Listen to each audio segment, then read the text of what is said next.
من الشیطان اللعین الرجیم بسم اللہ الرحمن الرحیم الحمد للہ رب العالمین الصلاۃ والسلام علی اشرف الانبیاء والمرسلین وعلی آلہ الطیبین الطاہرین المعصومین المظلومین الذین اذهب اللہ عنہم الرجس وطہرہم تطہیرا.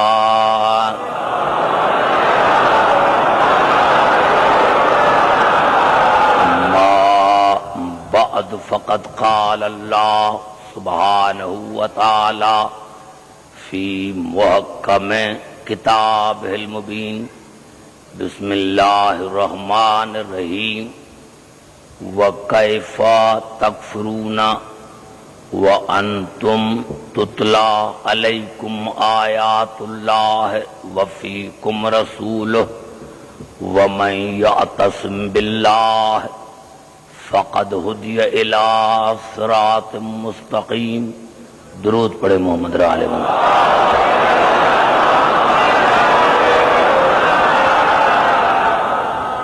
حضرات سامعین، علماء کرام، تقریر شروع کرنے سے پہلے کیونکہ اسی عشرے کی یہ آخری مجلس ہے، میں آپ حضرات کا، تمام مسلمان بھائیوں کا، علماء کرام کا دل کی گہرائیوں سے شکریہ ادا کرنا چاہتا ہوں کہ آپ نے جو مجھے محبت دی اور میں نے یہاں جس اپنائیت کو محسوس کیا ہے، انشاءاللہ وہ زندگی بھر یاد رہے گا. اور میں اللہ کی بارگاہ میں، محمد آل محمد کی بارگاہ میں دعا کرتا ہوں کہ اللہ تبارک بطفیل محمد آل محمد آپ تمام حضرات کو شاد اور آباد رکھے، آپ حضرات میں اتفاق اور اتحاد قائم رکھے، اور اس کے ساتھ ساتھ حیدرآباد دکن کی انتظامیہ کا بھی شکریہ ادا کرتا ہوں جس نے مجھے بڑی عزت دی، اور انشاءاللہ زندگی رہی تو انشاءاللہ آئندہ پھر آپ حضرات کو ضمانت دینے کے لیے آؤں گا. آج حضور اکرم اور قرآن کے موضوع پر میری چھٹی گفتگو ہے، چھٹی نشست ہے. میں نے کوشش کی کہ حضور اکرم کے زندگی کے ہر پہلو پر آپ سے بات کر سکوں، لیکن جو مجھ سے ہو سکا ہے میں نے تمام مسلمان بھائیوں کے لیے رسول کے زندگی کے ہر پہلو پر بات کی ہے. میں نے عرض کیا کہ کوئی اختلاف نہیں ہے، اگر ختمی مرتبت کی ذات سمجھ میں آ جاتی تو آل محمد از خود سمجھ میں آ جاتا، لیکن یہ مسلمانوں کی بدقسمتی ہے کہ حضور اکرم سمجھ میں نہیں آیا، اور جب رسول سمجھ میں نہیں آیا تو علی سمجھ میں نہیں آئے، بطول سمجھ میں نہیں آئی، حسن اور حسین سمجھ میں نہیں آئے. مقصد رسول ہے، اور رسول کو مسلمانوں نے جس طرح کتابوں میں پیش کیا ہے، جب ان کتابوں کو ہم پڑھتے ہیں تو شرم سے ہماری گردنیں جھک جاتی ہیں. پھر کتابیں چھپتی ہیں فارغ میں وہاں، اور پھر ہم کیا کرتے ہیں کہ ان کا پرچم جلاتے ہیں. ہمارے پاس کوئی جواب نہیں ہوتا، کیونکہ ہم دو ہی مکتب فکر ہیں، معاف کرنا تنقید کے حساب سے نہیں. اور جتنے مسلمان ہیں انہوں نے رسول کو لیا صحابہ کرام سے، ہم شیعوں نے رسول کو لیا آل محمد سے. اب جیسے صحابہ کرام نے رسول کو سمجھا ان کے پیروکار ویسے ہی رسول کو مانتے ہیں، اور جیسے آل محمد نے رسول کو سمجھا ہم ایسا ہی رسول کو مانتے ہیں جیسے آل محمد نے ہمیں کہا۔ اب آپ دیکھتے ہیں، اور آج کی تقریر یہاں سے میری شروع ہوتی ہے، میں نے عرض کیا کہ حضور اکرم کے زندگی پر ہمیں بیان کرنا ہے محمد رسول اللہ، محمد بن عبداللہ پر نہیں گفتگو ہو رہی ہے، گفتگو ہو رہی ہے محمد رسول اللہ پر، گفتگو ہو رہی ہے محمد رسول اللہ پر۔ اور میں نے یہی عرض کیا تھا، اور جہاں سے آج کی میری گفتگو شروع ہو رہی ہے، کہ ہر نبی کا کوئی نہ کوئی گواہ آیا، اور آج کی تقریر میری اس آیت سے شروع ہوتی ہے۔ میں نے عرض کیا تھا کہ لفظ شہید کی معنی حاضر ناظر کی ہے، شہید معنی حاضر ناظر۔ اب اللہ نے جب حضور اکرم کے لیے ارشاد فرمایا تو سورۃ نساء میں ارشاد ہوا فَكَيْفَ إِذَا جِئْنَا مِنْ كُلِّ أُمَّةٍ بِشَهِيدٍ وَجِئْنَا بِكَ عَلَىٰ هَٰؤُلَاءِ شَهِيدًا۔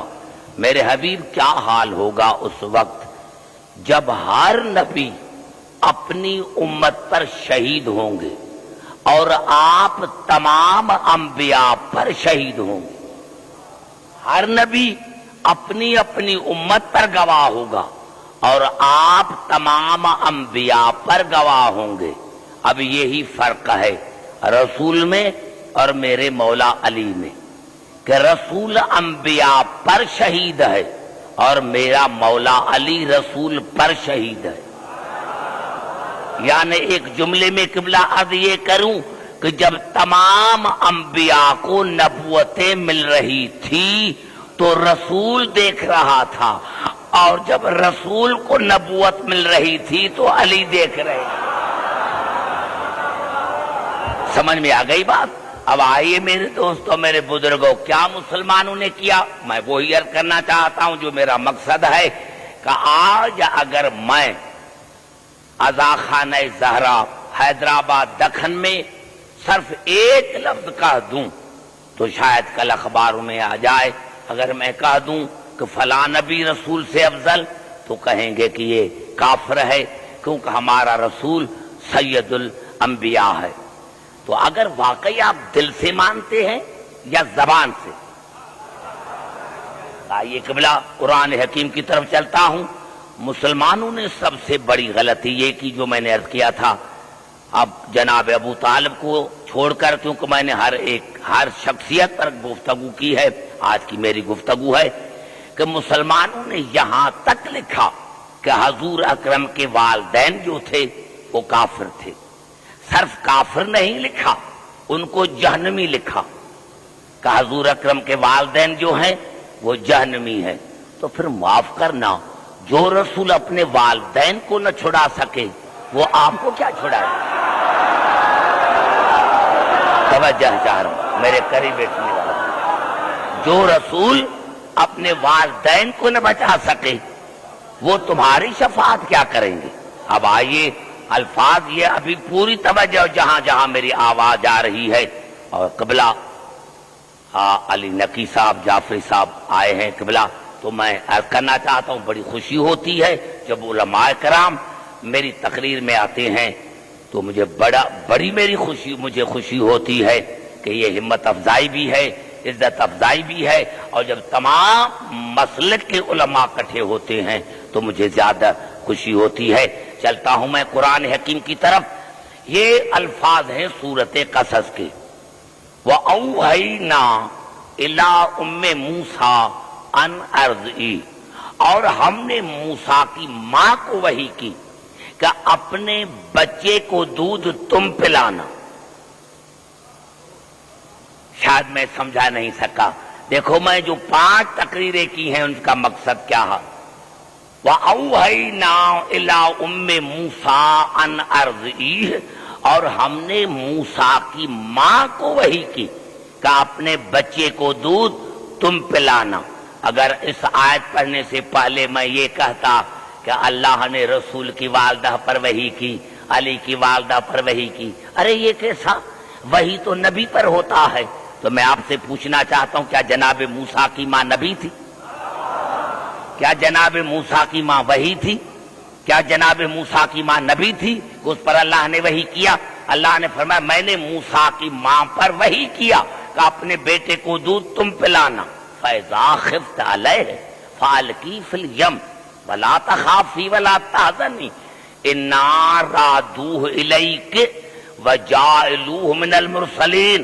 اور بی ہاں ماں کا دل ہے، اگر ڈر ہو تو اپنے بچے کو دریا میں ڈال دینا، پانی میں ڈال دینا. اور میں اللہ تم سے وعدہ کرتا ہوں کہ یہ موسیٰ امانت ہے، تیری امانت ہے، اور میں تیری امانت کو آپ کے پاس واپس کروں گا کیونکہ میں نے اس کو نبی بنایا ہے.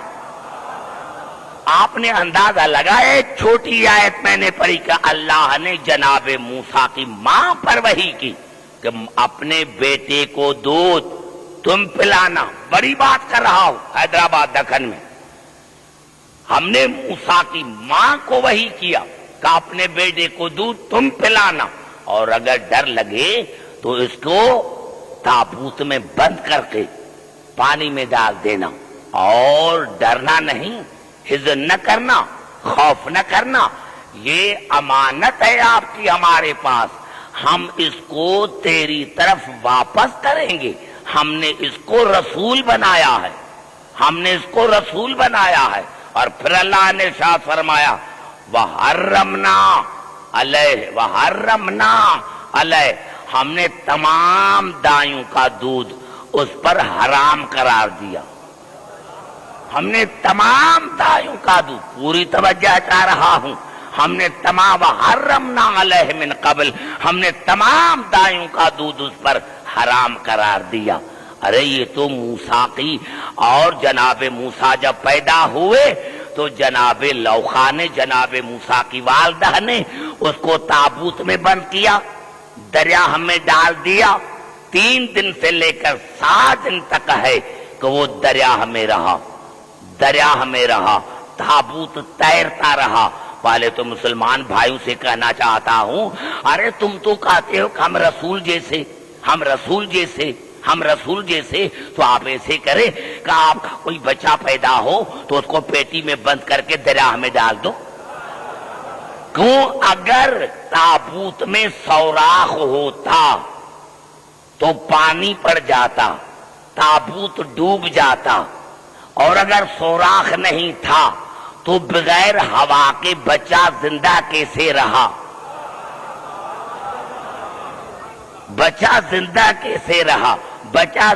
کیسے رہا؟ اور اللہ نے کہا قرآن میں کہ ماں کے بغیر کسی کا دودھ نہیں پیا، اور تم نے رسول کو 1 کا نہیں 7 کا 13 دایوں کا دودھ پلایا. ارے حیا کرو، شرم کرو. جو موسیٰ ماں کے بغیر کسی غیر کا دودھ نہیں پیتا، جو موسیٰ ماں کے بغیر کسی اور کا دودھ نہیں پیتا، وہ رسول کے لیے کہتے ہو فلاں کا دودھ پیا، فلاں کا دودھ پیا، فلاں کا دودھ پیا. ہم رسول کو، وہ رسول، ہم کتابوں والے رسول کو نہیں مانتے، ہم قرآن والے رسول کو مانتے ہیں. جو قرآن کا رسول ہے، اس رسول کو مانتے ہیں.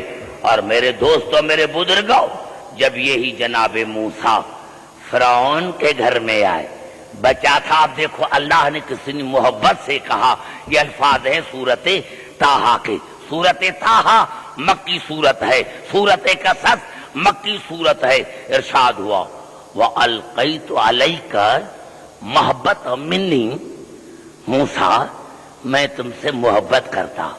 اللہ کہہ رہا ہے موسیٰ میں تم سے محبت کر رہا ہوں، موسیٰ میں تم سے محبت کر رہا ہوں. یہ نہ سمجھنا کہ میں تمہیں دشمن کے گھر میں بھیج رہا ہوں. توجہ چاہ رہا ہوں. موسیٰ میں تم سے محبت کر رہا ہوں، میں اللہ تم سے محبت کر رہا ہوں.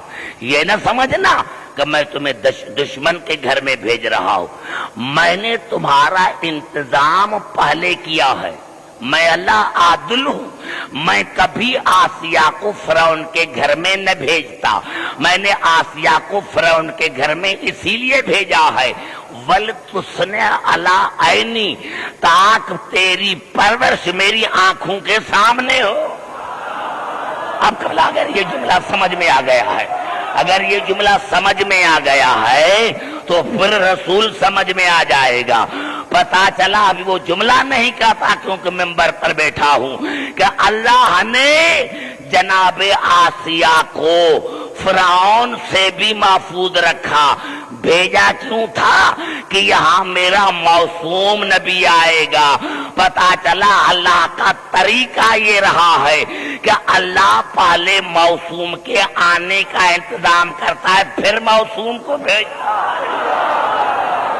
دیکھیں سمجھے میں نے کیا کہا ہے، سمجھنے کی کوشش کریں کہ میں نے کیا کہا ہے۔ ارے جو اللہ ابھی وہی جملات کر دوں، اگر کہہ دوں کہ جناب موسیٰ رسول سے افضل تو کل اخباروں میں آ جائے گا کہ عبدالحکیم سے بڑھ کر کوئی کافر نہیں۔ ارے تو پھر اگر واقعی رسول کو سید الانبیاء مانتے ہو تو سب سے پہلے رسول کے والدین کو موسیٰ کے والدین سے افضل ماننا پڑے گا۔ اور دوسری بات یہ ہے کہ اگر اللہ موسیٰ کے آنے سے پہلے اس کا انتظام کرتا ہے کہ آسیہ کو بھیجتا ہے تو جو آسیہ مومنہ ہے، کوئی مسلمان بتائے، آج تو کہتے ہیں بڑی بڑی باتیں، میں ان کو کہتا ہوں کیا کسی تاریخ میں بتاؤ، کسی تفسیر میں بتاؤ کہ جناب آسیہ جو رسول نے فرمایا کہ 4 عورتیں نساء العالمین ہیں، یہ تو فرعون کی بیوی تھی، کسی کتاب میں دکھاؤ نماز پڑھی تھی، روزہ رکھا تھا، کام کیا کیا تھا؟ نبی کی پرورش کی تھی۔ آسیہ نے بچوں کو قربان نہیں کیا تھا۔ ارے جو آسیہ موسیٰ کی پرورش کرے وہ تو نساء العالمین ہے، تو جو ابو طالب پرورش کے ساتھ بچوں کو قربان کر دے، نعرہ حیدری۔ سمجھ میں آ گئی بات قبلہ؟ میں نے کیا کہ جب تمہارے سمجھ میں موسیٰ ہی نہیں آیا تو تمہاری سمجھ میں رسول کیسے آئے گا؟ پہلے موسیٰ کو سمجھو، آدم کو سمجھو، ابراہیم کو سمجھو، نوح کو سمجھو۔ جب تمہاری وہی سمجھ، اب میں تمام آپ حضرات سے ایک سوال پوچھنا چاہتا ہوں۔ سوال یہ ہے، شعب ابو طالب میں رسول کیا کرتا تھا؟ علی کو سلاتا تھا رسول کے بستر پر، اور رسول کو سلاتا تھا علی کے بستر پر۔ آپ مجھے کوئی سائنسدان سمجھائے، آپ حضرات مجھے سمجھائیں، شعب ابو طالب میں رسول کی عمر کیا تھی؟ 45 برس۔ علی کی عمر کیا تھی؟ 15 برس۔ تو یہ کافر اندھے ہو گئے تھے؟ یہ بچہ، یہ بڑا جملہ میں نے کہا ہے، پھر جو میرے قریب بیٹھے ہیں، شعب ابو طالب میں جناب رسول کی عمر ہے 45 برس، علی کی عمر ہے 15 برس۔ بچہ تھا تو کیا کافر اندھے ہو گئے تھے؟ ان کو اتنی تمیز نہیں تھی کہ یہ بچہ ہے، وہ رسول ہے؟ تو پھر یہ جناب ابو طالب کیا کرتے تھے کہ 45 برس کے نوجوان کو سلاتے تھے 15 برس کے بچے کے بستر پر، اور 15 برس کے بچے کو سلاتا تھا رسول کے بستر پر۔ اب دو باتوں میں سے ایک بات ماننا پڑے گی، یا تو کہو کہ یہ واقعہ غلط ہے، اگر تم نے واقعہ غلط کہا تو پھر قرآن سے ہاتھ اٹھانا پڑے گا، یا تو ماننا پڑے گا کہ جب نبوت امامت کے بستر پر آتی ہے تو امام لگتا ہے، اور جب امامت نبی کے بستر پر آتی ہے تو نبوت سمجھ میں آتی ہے۔ تو یہ جناب آئیے قبلہ ایک مثال دینا چاہتا ہوں۔ یہ الفاظ ہیں قرآن کے، سمجھنے کی کوشش کریں۔ یہ الفاظ ہیں سورۃ ہود کے، ارشاد ہو رہا ہے وَصْنَ الْفُلْكَ بِأَعْيُنِنَا وَوَحْيِنَا وَلَا تُخَاطِبْنِي فِي الَّذِينَ ظَلَمُوا إِنَّهُمْ مُغْرَقُونَ.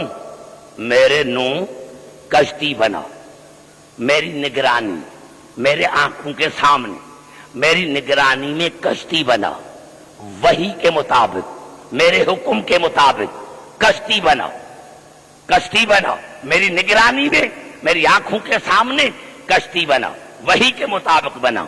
وَلَا تُخَاطِبْنِي فِي الَّذِينَ ظَلَمُوا إِنَّهُمْ مُغْرَقُونَ. لیکن ایک بات یاد رکھنا، جو کشتی کے مخالف ہوں ان کے بارے میں مجھے سفارش نہ کرنا. بڑا جملہ پھر کھا گئے میرے قریب بیٹھنے والے. یہ قرآن کی آیتیں ہیں، کوئی حدیث تو نہیں ہے. نو کشتی بنا میری نظروں کے سامنے میری آنکھوں کے سامنے وحی کے مطابق بنا. لیکن ایک بات نو یاد رکھ، تو صاحب شریعت ہے، اولو العزم پیغمبر ہے، لیکن ایک بات یاد رکھنا وَلَا تُخَاطِبْنِي فِي الَّذِينَ ظَلَمُوا إِنَّهُمْ مُغْرَقُونَ. جو کشتی کے دشمن ہوں ان کے بارے میں مجھے سفارش نہ کرنا. اگر تو نے سفارش بھی کی تو میں ان کو غرق کر دوں گا. بڑا جملہ ہے سمجھنے کے لیے. نوح کشتی بنا، کشتی بنا، کشتی بنا میری آنکھوں کے سامنے نظروں کے سامنے. اور یاد رکھنا جو کشتی کے دشمن ہیں ان کے بارے میں مجھے سفارش نہ کرنا، میں ان کو غرق کر دوں گا، میں ان کو غرق کر دوں گا، میں ان کو غرق کر دوں گا. اور یہ ایسی حدیث ہے، علماء کرام بیٹھے ہیں سر پر کوئی مسلمان قرآن کہے کہ یہ حدیث صحیح نہیں ہے، یہ ضعیف ہے، تو میں خطاب چھوڑ دوں گا. رسول نے بھی فرمایا مثل اہل بیتی کا مثل سفینت نوح فمن رکبہا نجا ومن تخلف عنہا غرق وہوا. میری اہل بیت کی مثل بھی کشتی نوح کی طرح ہے. جو سوار ہوا، جو سوار ہوا وہ نجات پا گیا، اور جس نے چھوڑا وہ ہلاک بھی ہو گیا، غرق بھی ہو گیا، گمراہ بھی ہو گیا. اور مسلمان بھائی بتاؤ، مسلمان بھائی بتاؤ، ارے بیٹے سے زیادہ کوئی صحابی ہو سکتا ہے؟ بیوی سے زیادہ کوئی صحابن ہو سکتی ہے؟ اللہ نے کہا جو کشتی کے بارے میں، کشتی کے بارے میں نہیں. ایک جملہ 2 منٹ سسپینس میں رکھنا چاہتا ہوں، 2 منٹ سسپینس میں رکھنا چاہتا ہوں. یہ الفاظ ہیں سورۃ عنکبوت کے وَأَنْجَيْنَاهُ وَأَصْحَابَ السَّفِينَةِ. ہم نے نوح کو نجات دی اور کشتی کے صحابوں کو، نوح کے صحابوں کو نہیں. بڑا جملہ پھر کھا گئے. اب اس سے زیادہ قبلہ میں کیا کہنا چاہتا ہوں. یہ سورۃ عنکبوت کی آیت ہے فَأَنْجَيْنَاهُ وَأَصْحَابَ السَّفِينَةِ وَجَعَلْنَاهَا آیَةً لِلْعَالَمِينَ. ہم نے نوح کو نجات دی اور جو کشتی کے صحابی تھے، کشتی کے، نبی کے نہیں. اللہ نے فرمایا میرا تعلق نوح سے نہیں کشتی سے ہے، کشتی سے ہے. جو کشتی کے صحابی تھے ہم نے اس کو بچایا اور ہم نے عالمین کے لیے کشتی کو آیت قرار دیا، دلیل قرار دیا. اب صحابی بیوی سے زیادہ کوئی صحابی نہیں. وہ بیوی والے سے پوچھو، ارے بیٹے سے زیادہ کوئی بڑا صحابی نہیں. غلطی کیا تھی کہ کشتی کے دشمن تھے، کشتی کے دشمن تھے. اور اللہ نے فرمایا نو نو نو ایک بات یاد رکھنا، جو کشتی کا دشمن ہو اس کے بارے میں مجھے سفارش نہ کرنا، میں ان کو غرق کر دوں گا. پہلے تو مسلمان بھائی بتائیں، ارے کشتی ہے کھجور کی بنی ہوئی ہے، کوئی مسلمان کہے کہ اس کشتی میں عیب تھا، یہ عیب تھا، یہ عیب تھا، تو میں خطابہ چھوڑ دوں، مذہب چھوڑ دوں؟ کہے گا کہ نہیں، کیونکہ اللہ کے ارادے سے بنی ہے، اس میں عیب نہیں ہے. ارے جو لکڑی کی کشتی ہے اس میں تو عیب نہیں ہے، تو پھر اہل بیت کہاں، نوح کی کشتی کہاں؟ وہ کشتی کھجور کی بنی ہوئی، یہ کشتی نور کی بنی ہوئی۔ اس کشتی کا طوفان سے تعلق، اس کشتی کا قرآن سے تعلق، اس کشتی کا طوفان سے تعلق، اس کشتی کا قرآن سے تعلق۔ ارے اس کشتی کا ہر جنس سے الحاق تھا، اور یہ کشتی اہل بیت ہر رجس سے پاک، ہر رجس سے پاک۔ ارے تم پر معاف کرنا، جس نے نوح کی کشتی کو چھوڑا، چاہے نبی کی بیوی کیوں نہ ہو، وہ غرق ہو جاتی ہے، تو پھر جس نے بھی اہل بیت کو چھوڑا، نعرہ حیدری۔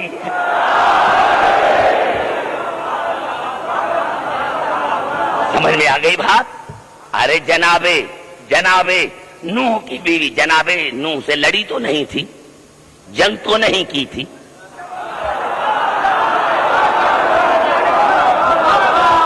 میں آ رہی ہے بات میرے دوستو؟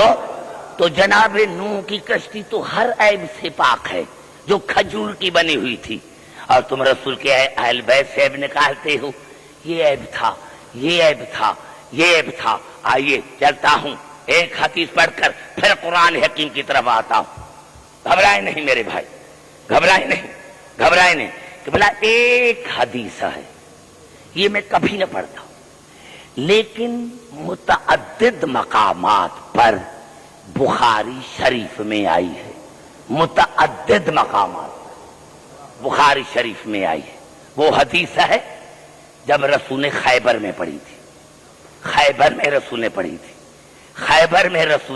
تھی، کہ آپ کہا تھا لَأُوتِيُنَّ الرَّايَةَ غَدًّا رَجُلًا يُحِبُّ اللَّهَ وَرَسُولَهُ وَيُحِبُّهُ اللَّهُ وَرَسُولُهُ كَرَّارًا غَيْرَ فَرَارٍ لَا يَرْجِعُ حَتَّى يَفْتَحَ اللَّهُ عَلَى يَدَيْهِ۔ کل ضرور علم دوں گا، کل میں رسول ضرور علم دوں گا مرد کو جو قرار ہوگا، ہر فرار کا غیر ہوگا، ہر فرار کا غیر ہوگا، اللہ اور اس کے رسول کا محبوب ہوگا، اور وہ اللہ اور رسول سے وہ بھی محبت کرتا ہوگا۔ کل میں قبلہ حیران ہوں، قرآن شاہد ہے، سورۃ انفال شاہد ہے کہ ہر جنگ میں رسول نے ہر سپاہی کو، ہر صحابی کو اتنا حصہ دیا، یکساں حصہ دیا، برابر حصہ دیا۔ جو لڑتا تھا اس کو بھی وہی، جو نہیں لڑتا تھا اس کو بھی وہی، جو لڑتا تھا اس کو بھی وہی، اور جو نہیں لڑتا تھا اس کو بھی اتنا حصہ۔ جنگ خیبر واحد جنگ ہے جس میں رسول نے علی کو دگنا حصہ دیا۔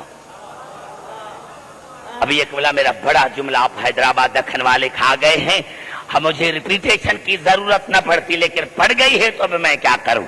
میں نے کہا ہر جنگ میں رسول نے ہر صحابی کو یکساں حصہ دیا، لیکن خیبر میں علی کو دگنا حصہ دیا، اور جب صحابہ کرام نے پوچھا یا رسول اللہ کیوں، تو کہا میں نے پہلے ہی کہا تھا کہ کل علم دوں گا مرد کو، اور مرد کو عورت کے حصے میں دگنا ملتا ہے۔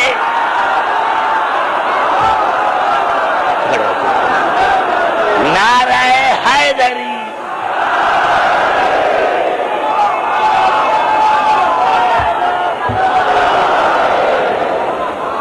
سمجھ میں آ گئی بات میرے دوستوں، میرے بزرگوں؟ میں نے عرض کیا آئیے ایک آیت پڑھ کر پھر چلتا ہوں قرآن حکیم کی طرف۔ میرے دوستوں، میرے بزرگوں، یہ حدیث ہے سیرت حلبیہ کی۔ سیرت حلبیہ اور کتابوں میں بھی ہے، لیکن جہاں سے